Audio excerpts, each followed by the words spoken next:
자, 그런데 잡부 평면을 반드시 도형 하나에 의해서 나눌 필요는 없다는 겁니다. 자, 무슨 말이냐면요. 네. 자, 원이 이렇게 있네요. 그러면 조금 옮길게요. 왜냐하면은 우리가 이해를 지금 하는 거니까요. 원에서는 그쵸, 중심을 0,0으로 만들어 놓는 게 더 편하니까 자, 요렇게 옮겼습니다. 자, 그리고 그쵸, 직선이던 포물, 그러니까 조금 어려운 포물선을 먼저 해볼까요? 포물선이 있습니다. 자, 포물선이 있는데요. 선생님이 요렇게 지금 이해를 하는 거니까 쉬운 걸 먼저 할게요. 자, 이런 식으로의 포물선이 있습니다. 네. 자, 그러면 이 도형이 두 개에 의해서 이 잡부 평면을 나누고 영역을 나누어 보고 싶다는 겁니다. 그 중에서도 어떤 영역이 아주 많은 영역이 나오는데요. 그 중에서도 어떤 영역을 선택을 했냐면요. 자, 요 부분을 한번 나타내 보고 싶은 거죠. 요 부분. 요 부분만 요 두 도형에서 생기는 영역 중에서 이 부분의 영역은 어떻게 해주면은 이 부분의 영역이 나타내지냐, 그걸 공부를 한번 해볼게요. 자, 그럼 몇 가지 해야 되는데, 먼저 이 원의 반지름은 1로 선생님이 둘게요. 원의 반지름은 1로 뒀습니다. 자, 그러면 어떻습니까? 중심이 0,0이고 중심은 0,0이고 반지름 1이니까 이 원은 어떻게 표시를 할 수 있을까요? 네, x의 제곱 플러스 y 제곱인데요. 반지름은 1입니다. 동호를 쓰면요, 방정식이 되는 거고, 선생님은 원의 앞부분만 선택해 달라 이랬으니까 부등식으로 나타내 줘야 되는 거죠. 자, 원에서 그래프를 봤더니 원이 점수문으로 나타내 줬어요. 그럼 동호가 있을까요? 없을까요? 동호는 없어요. 그러면은 요 앞부분이니까 반지름이 1보다 어떤 부분? 그렇죠. 작은 부분을 나타낸 거죠. 자, 그리고 또 한 번 볼게요. 이건 유명한 거지. 중학교 때 굉장히 많이 했지 않습니까? 이 방정식의 이름은 y는 1차, x는 2차의 그래프인데 선생님이 쉽게 0,0으로 뒀죠. 평행 이동이 안 된 거예요. 그래서 이렇게 뒀어요. 자, 그리고 양수니까 이렇게 했습니다. 자, 여기는요, 그래프가 실선으로 그려져 있으니까 등호가 있다 없다? 등호는 있다. 자, 그리고 또 보셔요. 자, 요 그래프 이점보다 y값이 위쪽에 있지? 자, 요 점들이 y값이 위쪽에 있는 점들이에요. 그죠? 자, 위쪽에 있으니까요, y값이 x의 제곱보다는 더 크다. 이렇게 돼야 되는 거죠. 그러면 이게 동시에 이루어진 영역이니까 뭐로 나타내 준다? 그렇지. 연립으로 나타내 준다. 이렇게 도형 두 개로도 영역을 나타낼 수가 있는 거예요. 그러면 다른 것도 한번 해볼게요. 다른 영역은 한번 해보죠. 뭐 다른 영역은 어떻게 할 거냐. 자, 이 영역은 조금 어려운데 이거 알아채는지 한번 보자. 요 영역 보이니? 요 영역은 어떻게 나타내 주면 될까? 요 영역은 여기 있는 이 영역은 어떻게 나타내 주면 될까요? 한번 판단해 볼까요? 자, 조금 전에 방정식이 다른 게 아니니까 똑같은 거예요. x의 제곱 플러스 y 제곱 1. 그 다음 y는 x의 제곱, 이것이 연립으로 나타내져 있을 거예요. 똑같은 거니까. 자, 영역만 한번 살펴봅시다. 요 영역은요, 원에서 본다면요, 이 영역은 어떻습니까? 요 중심에서부터 반지름 1보다 더 멀리 떨어져 있으니까 1보다는 더 크다가 되는 거죠. 자, 됐죠?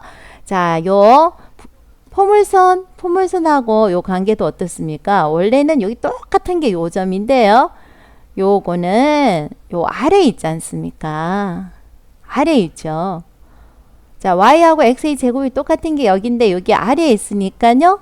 요거는 y가 더 작다라고 표시가 되는 거죠. 요렇게. 별거 어려운 거 없지? 그럼 한 번만 더 해볼게요. 자, 그러면은 여기 요 영역은 어떻게 나타낼 수가 있을까요? 요 영역. 요 영역. 할 수 있겠지? 요 영역. 그 다음에 또 하나 더 해볼까요? 요 영역은 어떻게 나타낼 수 있을까? 할 수 있겠니? 요 영역. 됐지? 자, 요 영역을 찾아서 한번 적어 보셔요. 자, 여기 영역은 어떻게 표시해 주면 될까? 분명히 연립으로 나와야 될 거야. 자, 그 다음에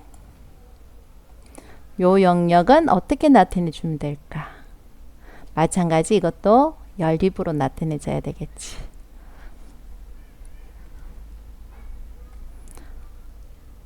시간은 1분 줍니다.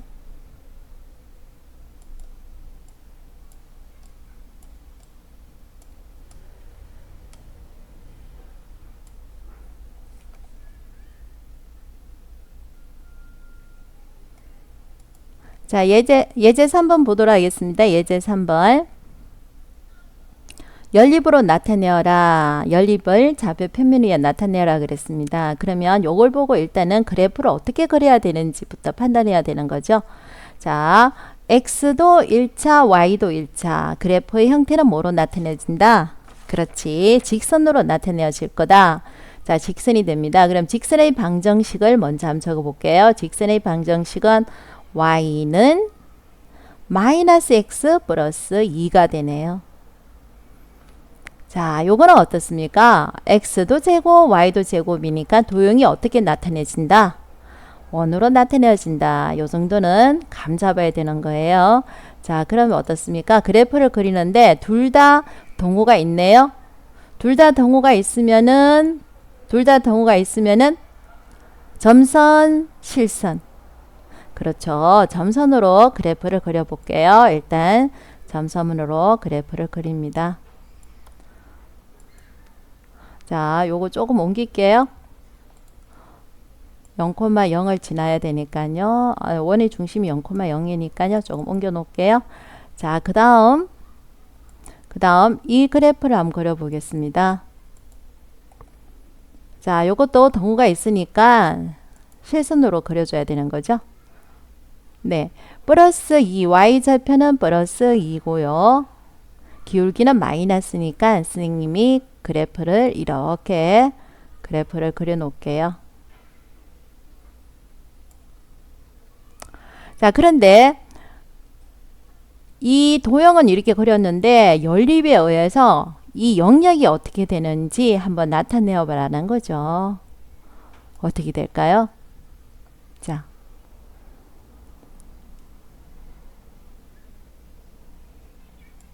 요 직선보다 위쪽에 있을까요? 아래쪽에 있을까요? 여기에 쌤 이항을 하면서 이제 부동호니까 이렇게 표시를 해주면은 y 값은 이 직선보다 아래쪽에 있을까요? 위쪽에 있을까요? 이게 정확하게 같은 점이고요. y 값이 작으니까 위쪽으로 올라가야 될까요? 아래쪽으로 내려와야 될까요? y 값이 작아요. 그렇죠. 아래쪽으로 이렇게 나타내줘야 되는 거죠. 아래쪽으로. 자, 그런데 그 다음에 뭐가 됩니까? 이 원은 반지름 3보다는 작다 되어 있으니까 원 안에 있을까요? 바깥에 있을까요? 원 안에 있는 거죠. 원 안에 있는 거예요. 원 안에 있는 거죠. 됐어요? 그러면 그게 동시에 이루어지는 영역을 나타내 줘야 되니까 결국 어느 부분만 나타내 주면 된다는 거예요. 결국은 어느 부분? 그렇죠. 요 아니면서 요 직선 아래 부분이 되는 요 영역이 된다는 거예요. 그렇죠. 요 주황색 부분 있죠. 직선 아래고 원 안쪽이 되는 요 영역이라는 겁니다. 어렵지 않죠? 자, 그러면은 문제 6번. 요것을 좌표 평면 위에 나타내시오. 먼저 뭘 해야 된다고? 그래프를 그려줘야 된다는 거죠. 네. 직선이냐, 평풍선이냐, 원이냐 판단을 해서 한번 좌표 평면 위에 나타내 주기 바랍니다. 시간은 3분 드리겠습니다.